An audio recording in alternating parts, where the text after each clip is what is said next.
atas kesempatan yang diberikan oleh Ibu yang bisa mewawancarai untuk tugas guru penggerak. Dikit yang ada tugas dari LMS yaitu membuat wawancara tentang bagaimana pengalaman Ibu dalam menentukan keputusan yang bertanggung jawab lah dikatakan di sekolah. Nah, kira-kira sebelumnya yang salam dulu, swastiastu untuk Ibu. Kemudian untuk pertanyaan yang pertama itu dari Tiang, selama ini bagaimana Ibu dapat mengidentifikasi kasus-kasus yang merupakan dilema etika atau rujukan moral? Kalau selama ini permasalahan di sini masih dengan dilema apa? Etika. Kalau dilema etika tuh biasanya itu antara dari sudut pandang saya benar, dari sudut pandang orang lain benar. Ya, berarti dalam artian benar PS benar itu. Terus kalau rujukan moral itu di sana ada menurut saya benar, dari menurut orang lain itu salah. Berarti istilahnya benar lawan salah, benar PS salah gitu. Ya. Kalau kasus tuh Bu, kasus dilema etika yang Ibu gini, gimana Ibu menyelesaikannya? Kasus apa misalnya seperti kayak masalah PPDB atau masalah kasus guru yang termasuk dilema etika ya, guru boleh? Guru, nah saya ada guru yang sakit misalnya, ya, guru yang sakit kemudian dia memang harus dirawat, sedangkan dia tuh tidak datang ke sekolah, tapi kita memberikan kebijakan, tapi sebelum saya memberikan kebijakan saya koordinasi dulu dengan teman-temannya, tetap kita berkoordinasi. Kalau kita terlalu sakit dibilang, oh dia tidak pernah hadir, tapi di satu sisi kemanusiaan kan, karena dia sakit dia tidak hadir, kita kasih kebijakan aja. Kalau kebijakan itu biasanya dalam bentuk kebijakan, misalnya dalam hal pada saat jam pelajaran mungkin ada, pada saat mengajar dia harus mengajar, kemudian dia tidak bisa hadir karena kondisi sakit, opnam atau gimana, ya kita suruh yang perintahkan kepada guru yang untuk memasuki kelasnya. Berarti lebih ke memberikan ya empati untuk guru yang sakit, dan menjelaskan teman yang masih bisa bertugas di sekolah menangani pekerjaannya sementara. Terima kasih Bu. Kemudian yang kedua, kalau selama ini nih bagaimana Ibu menjalankan pengambilan keputusan di sekolah, terutama kasus-kasus ada kepentingan sama benar. Kayak tadi berarti ada contohnya. Identifikasi dulu masalahnya, apa permasalahannya. Kemudian yang kedua kita cari fakta-faktanya, istilahnya fakta benar enggak gitu. Yang ketiga kita memutuskan itu pun harus musyawarah dulu dengan teman-teman. Ada tinggal seperti ini, begini ya, bagaimana ya.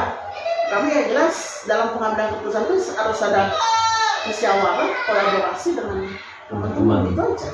Jadi perlu juga tidak menentukan keputusan sendiri juga, termasuk juga meminta pendapat dari teman-teman guru. Musyawarah dicapai mufakatnya, gimana solusinya gitu.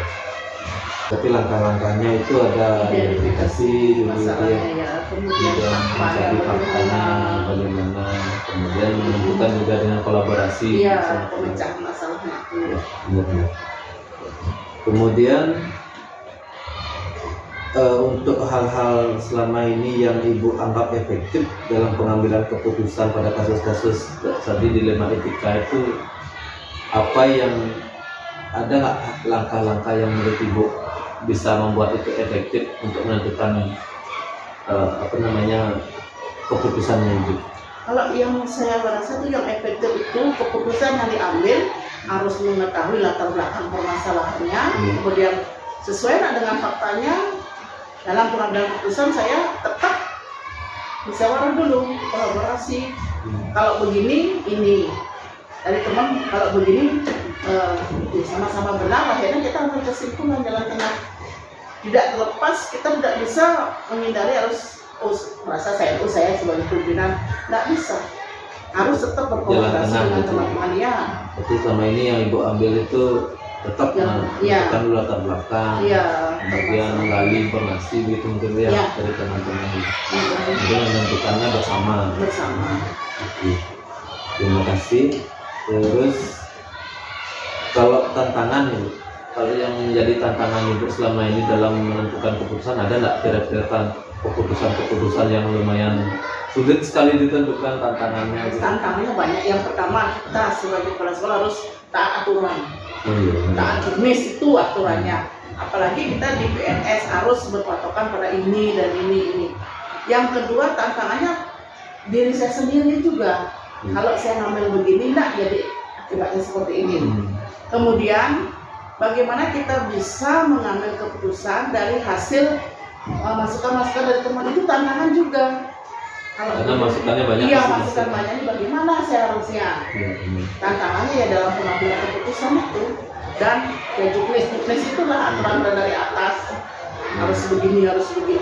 Sedangkan kenyataan kita harus di kehidupan nyata kan ini.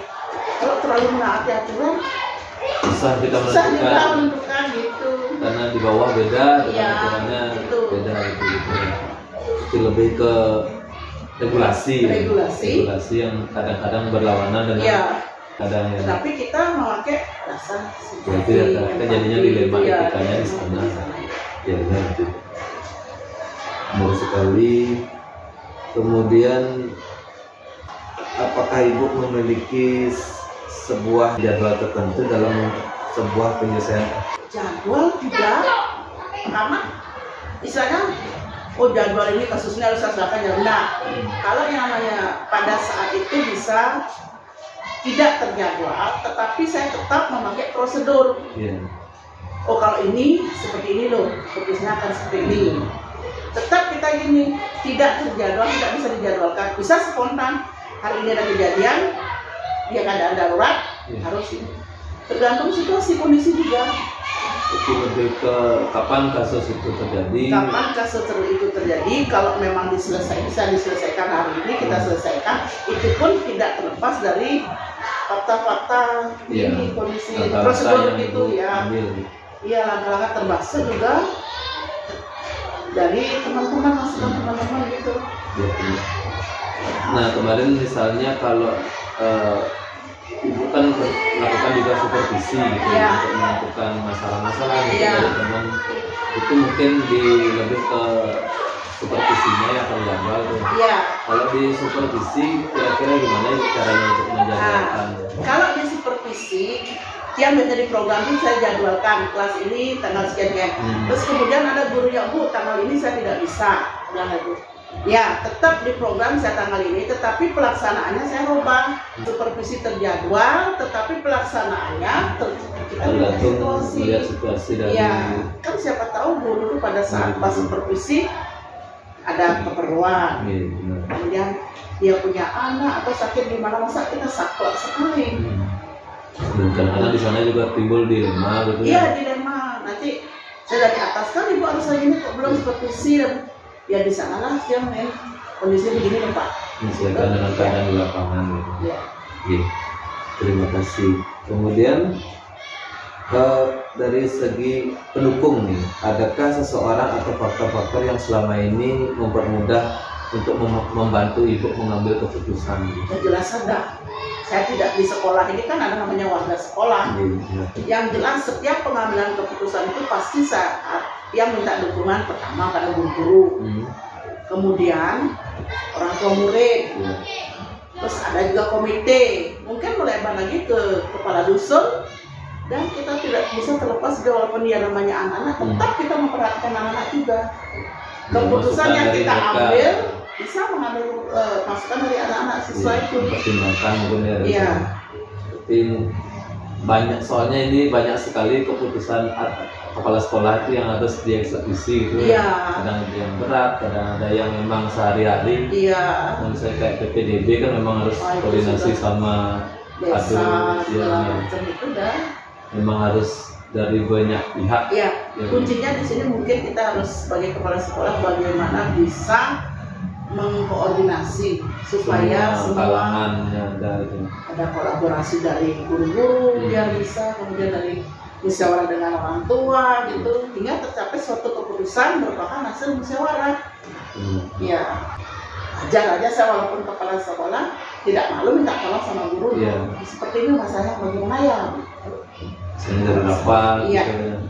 Rapat kemudian cerita-cerita kita dengan guru, otomatis kita gitu.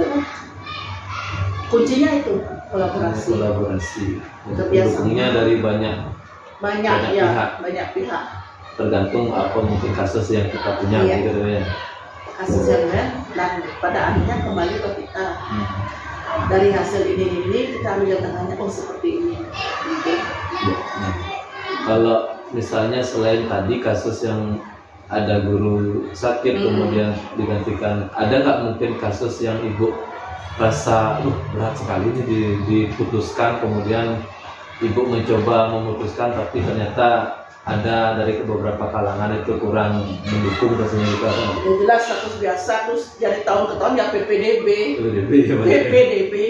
kemudian sarana prasarana sekolah itu kan kita ya banyak itu kasus yang saya kepingin harus misalnya satu shift aja, kenyataan membludak, kita nggak bisa gimana solusinya, itu dilema. Kemudian kalau PPDB sama harus taat aturan sekian, harus berkata begini, apakah ada masalah dulu.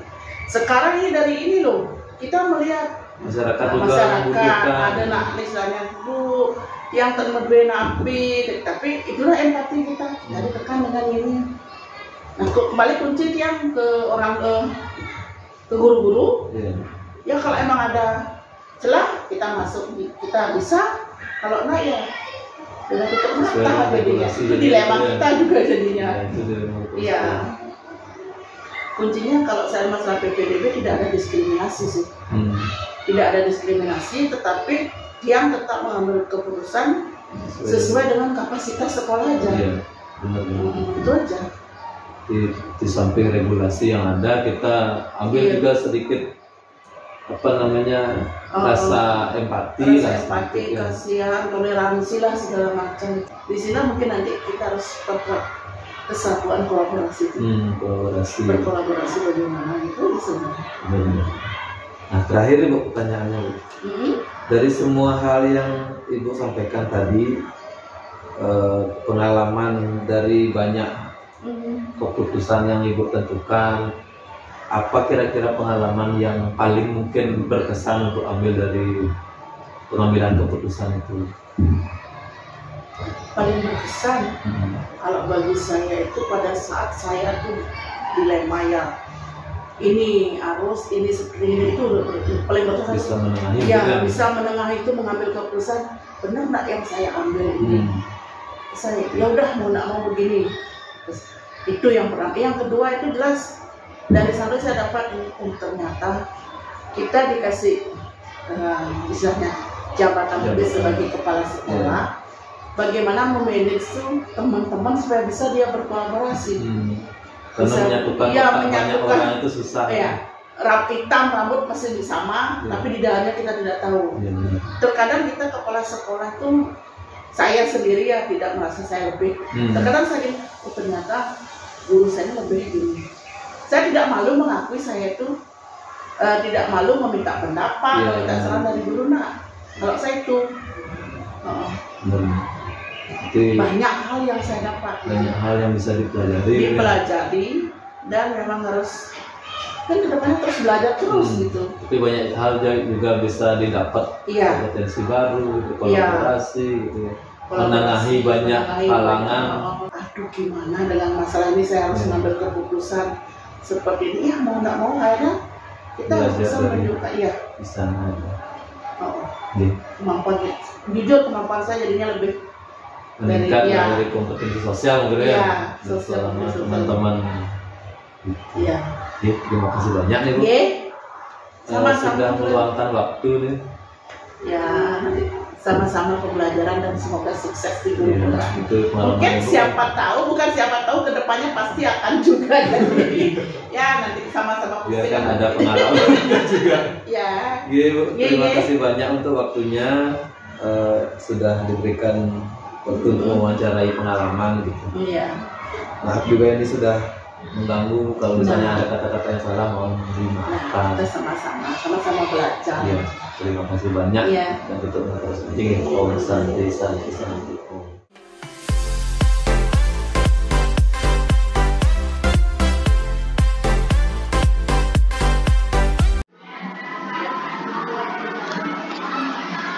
Baik, selamat pagi Bapak Gede. Terima kasih atas kesempatannya. Ini sudah meluangkan waktu. Saya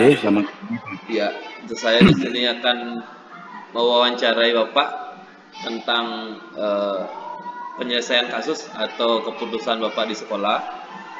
Sebelumnya izinkan saya mengaturkan panganjali umat. Om Swastiastu. Om Swastiastu. Oke, Bapak Gede selaku kepala sekolah di SD 2 Medewi, izin Bapak Nikit yang akan bertanya beberapa hal untuk memenuhi tugas saya di sebagai calon guru penggerak tugas di LMS demonstrasi kontekstual. Yang pertama itu,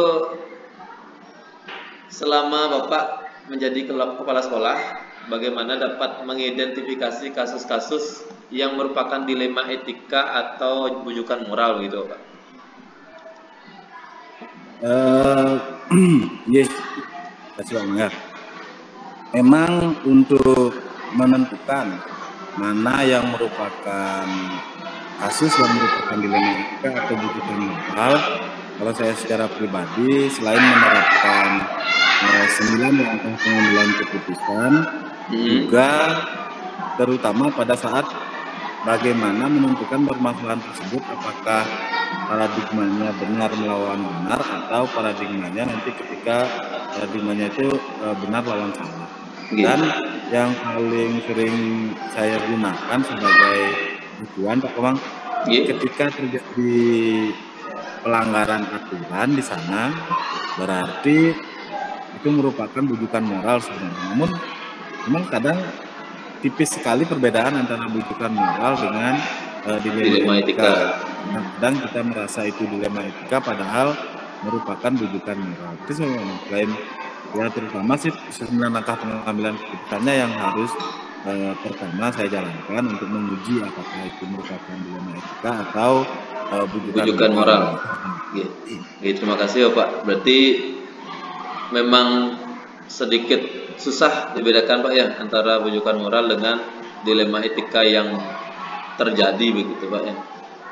Kemudian yang kedua Pak, selama ini bagaimana Bapak menjalankan pengambilan keputusan di sekolah Bapak, terutama untuk kasus-kasus di mana ada dua kepentingan yang benar sama benar begitu ya Pak?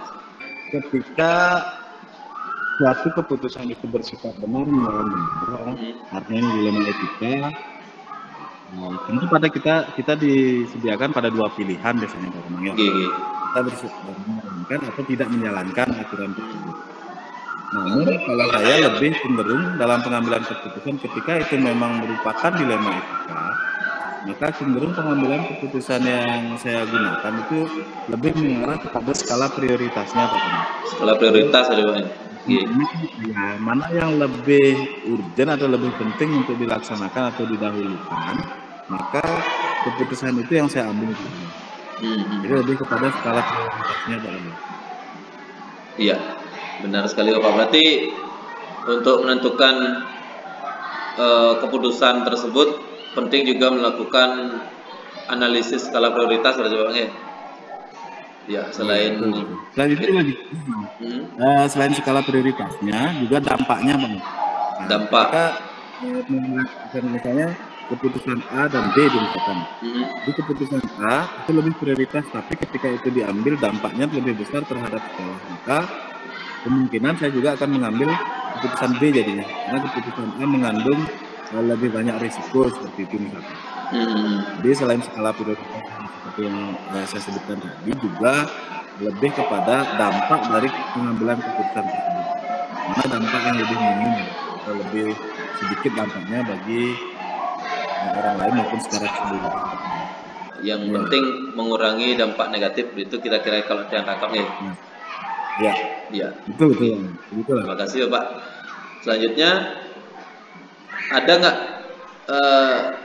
langkah-langkah atau prosedur yang biasanya Bapak pakai untuk menganalisis keputusan yang akan diputuskan begitu Bapak? Kira-kira? Tentu kalau secara teoritis seperti yang saya sampaikan tadi, mungkin menggunakan 9 langkah pengambilan keputusan.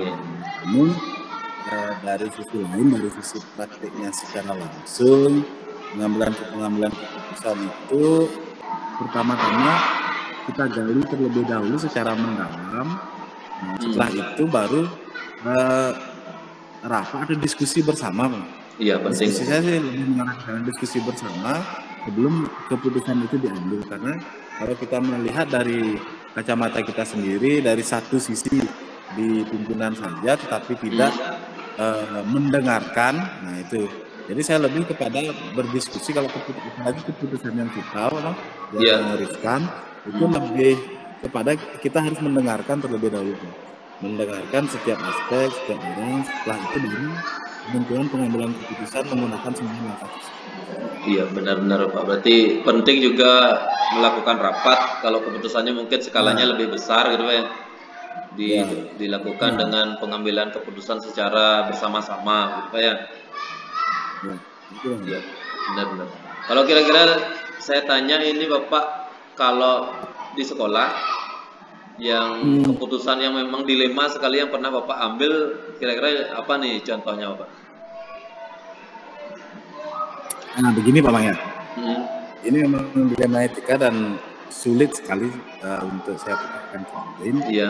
Misalkan begini, di aturan terkait dengan kehadiran guru di sekolah dalam 1 bulan minimal dan maksimal, kemudian yang berkaitan dengan tunjangan profesinya, bukan begitu Pak Mangya? Iya, benar-benar.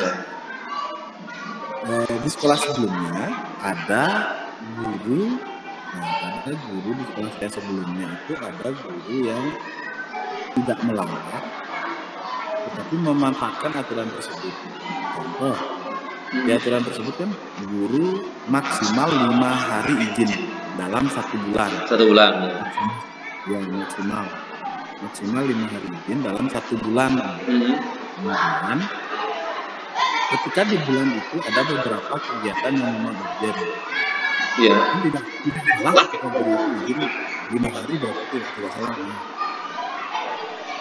Tidak salah deh izin dia 5 hari. Iya. Jadi ketika izin itu benturan dengan beberapa kegiatan penting di sekolah. Benar-benar. Kita jadi minta izin, Pak saya mau izin hari ini, besok dan lusa. Ada kegiatan keluarga. Jawab ya, tetapi di sekolah itu waktu itu kegiatannya lumayan padat dan harus beliau yang menangani seperti itu. Nah, benturan itu memberikan dilema etika untuk menentukan izinnya, menentukan apakah diberikan izin atau tidak. Kalau diberikan izin, yang mengganti juga tidak ada karena kompetensi tersebut hanya dikuasai oleh guru bersangkutan. Benar. Cukup lama kalau tidak diberikan izin juga kurang tepat ya, dari segi sosial dari kurang tepat Pak ya. Tidak ya. Nah jadi seperti yang saya bilang tadi, akhirnya saya berdiskusi, kemudian kalau bisa ditunda kan gitu kan ya, kalau salah satu bisa ditunda. Kalau acara yang di sekolah kita kan tidak mungkin bisa ditunda sesuai dengan agenda yang telah ditetapkan di kalender pendidikan seperti itu. Nah, jadi itu akhirnya keputusan yang diambil adalah setelah berdiskusi kemudian mencari opsi lainnya, solusi lainnya. Akhirnya kita keputusan itu diambil bersama-sama, dan saya yang memutuskan. Akhirnya setelah diskusi berdua, kemudian keputusan yang diambil itu mengarah pada mengundurkan kegiatan keluarganya acara keluarganya diundur, kemudian keputusan yang diambil tetap hadir di sekolah sesuai dengan agenda penting yang akan dilaksanakan. Itu kan? Iya. Jadi memang kedua-duanya benar. Guru yang tersebut izin benar karena dia belum melebihi jumlah maksimal hari izin dalam 1 bulan, tetapi juga mempertahankan untuk kegiatan di sekolah juga benar karena agendanya tidak dapat dipenuhi. Karena acara juga penting berarti Bang. Itu salah satu keputusan Philip yang kadang sederhana terlihat, namun di sana tidak ada pelanggaran aturan, tidak ada, kemudian namun juga membingungkan kadang-kadang. Ya, tapi terkesan susah sekali diputuskan gitu ya. Iya. Berarti poinnya kalau saya tangkap dari tadi Bapak lebih ke mengutamakan pengambilan keputusan secara bersama-sama gitu ya. Benar-benar Pak. Terima kasih Pak, jawabannya luar biasa sekali. Kemudian ini Bapak, untuk hal-hal apa saja sih yang Bapak anggap bisa efektif dalam pengambilan keputusan pada kasus-kasus dilema etika kira-kira? Atau mungkin langkah-langkah yang bisa membuat keputusan itu agar lebih efektif gitu. Iya. Nah, poin yang mana kira-kira gitu yang bisa buat keputusan itu efektif diambil gitu? Begini ya, agar keputusan yang lebih efektif diambil, kita pertama mengumpulkan fakta-fakta. Segera mengumpulkan fakta-fakta, setelah itu lanjut langsung mengeksekusi atau segera melakukan pengambilan keputusan, jangan terlalu lama menunda-nunda dan lain sebagainya. Iya. Jadi ketika diuji itu merupakan benar-benar ini paradigma kita, tentukan juga tentukan juga opsi lain atau opsi dilemanya juga ditentukan. Pilihan ketiga yang bisa diambil. Kalau memang sudah di antara ketiga pilihan tersebut sudah gimana ya? Didiskusikan juga bersama gitu ya. Diskusikan sudah pas langsung diambil keputusannya begitu. Ya benar-benar. Berarti keputusan itu memang harus segera dieksekusi poinnya juga Pak ya. Selain juga ditentukan secara proporsional seperti yang Bapak bilang tadi, keputusan itu harus segera dieksekusi biar bisa cepat mengakomodir apa keperluan dari solusi yang kita lakukan begitu kira-kira Pak ya. Terima kasih. Ya. Untuk pertanyaan selanjutnya, kira-kira hal-hal apa saja sih yang selama ini menjadi tantangan ya Pak sekarang? Tantangan dalam pengambilan keputusan dalam kasus-kasus dilema etika terutama Pak.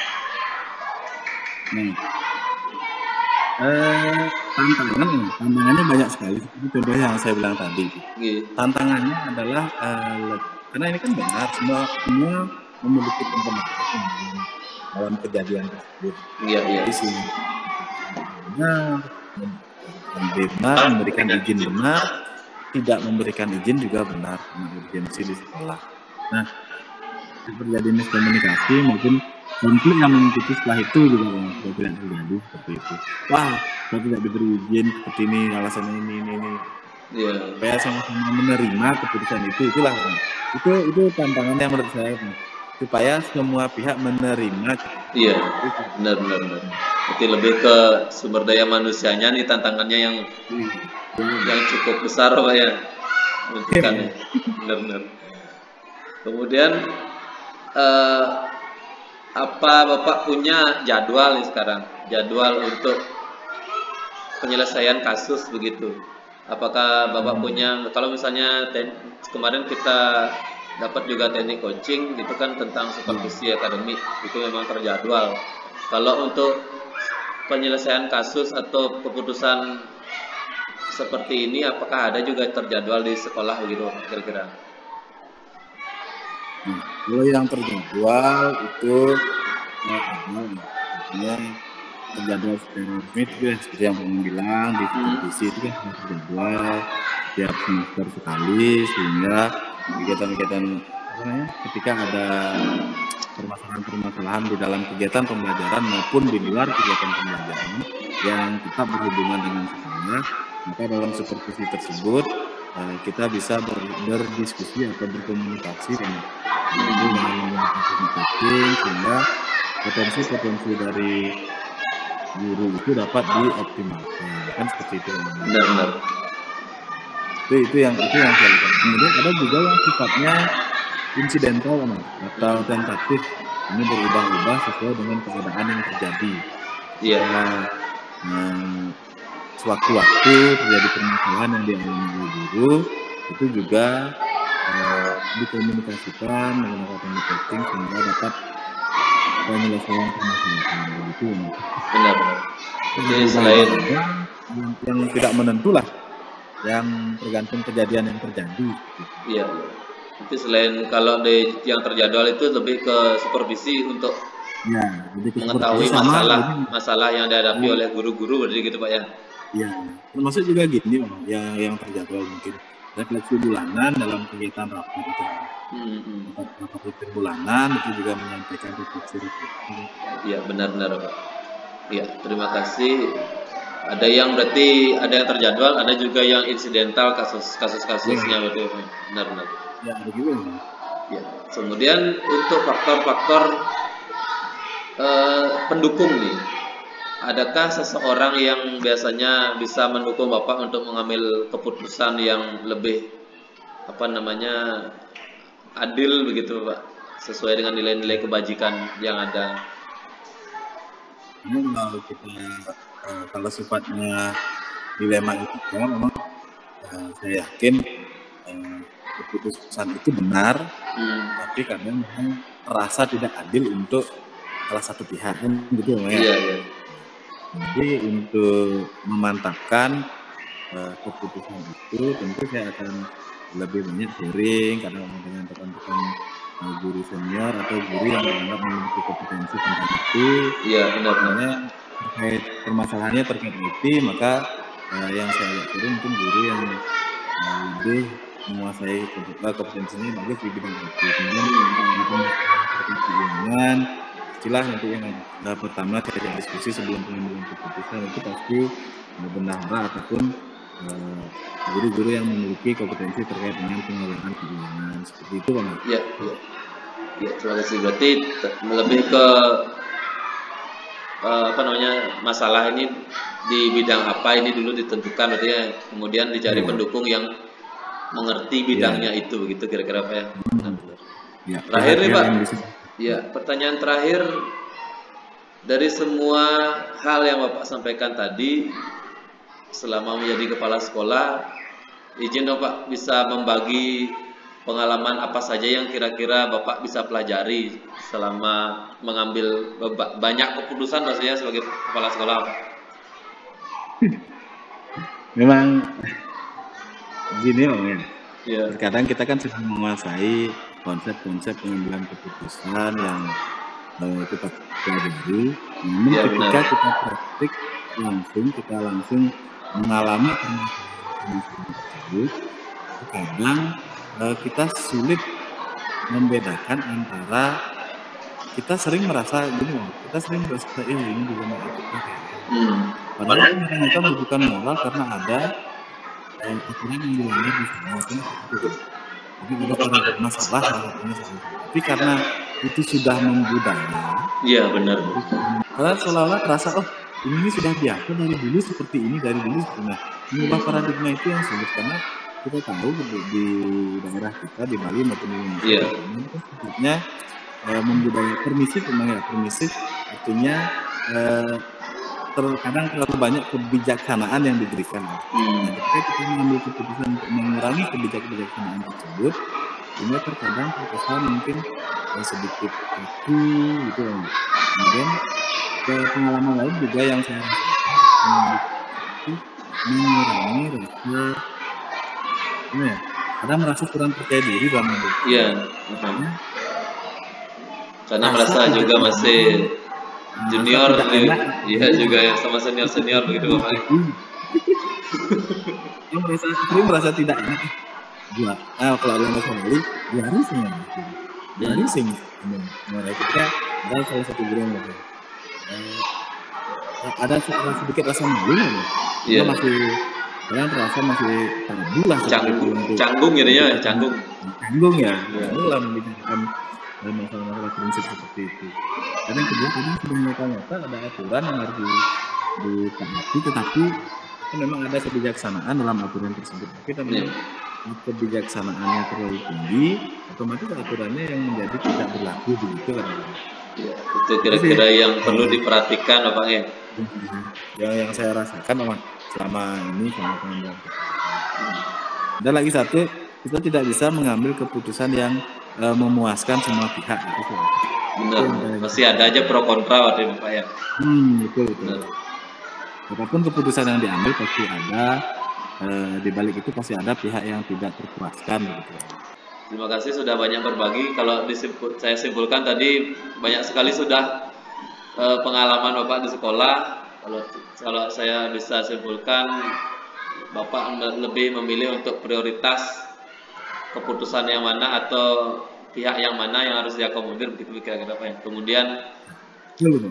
Kemudian pengambilan keputusan juga penting melakukan diskusi bersama, diputuskan secara bersama-sama gitu, mufakat maksudnya Pak ya. Itu poin yang bisa saya ambil. Kemudian selain itu langkah-langkah juga Bapak terapkan 9 langkah pengambilan keputusan sudah berjalan, berarti sudah lebih gampang menganalisis masalah yang timbul gitu. Itu Bapak ya. Jadi terima kasih banyak Niki sudah membantu dan berbagi pengalamannya.